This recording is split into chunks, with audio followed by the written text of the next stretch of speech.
riak ni mudah nak faham. Buat apa semua nak tunjuk ke orang. Pi masjid tunjuk ke orang, pi mengaji tunjuk ke orang, tawaf di Baitillahil Haram tunjuk ke orang, ziarah makam Nabi tunjuk ke orang. Tuan-tuan buat apa ni? Tunjuk ke orang kita boleh apa? Pi masjid tunjuk ke orang kita dapat apa? Pi mengaji tunjuk ke orang kita dapat apa? Pi umrah tunjuk dengan orang kita dapat apa?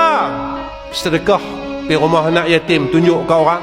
Nabi kata kalau bagi tangan kanan tangan kiri tak tahu, tapi kita kena tipu tuan-tuan dengan telefon ni. Sepatutnya telefon yang ada kepada kita boleh menjadi asbab kita masuk syurga, dan kita tak mau berubah pun.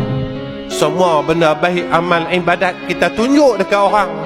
Sampai bila tuan-tuan kita nak berubah ni? Dan Nabi kata amalan orang yang riak ini ditolak oleh Allah 100%. Nabi kata besok orang yang riak suka tunjuk apa baik yang dia buat, Allah akan panggil dia. Engkau mintalah kepada orang yang engkau tayangkan amalan kau di dalam dunia, mintalah balasan daripada dia. Sebab masa kau buat kebaikan itu bukan kerana aku. Kau nak tunjuk ke orang, kau nak tayang ke orang, kau nak bagi tahu kat semua orang. Yang tu yang kita buat dari dulu sampai lah.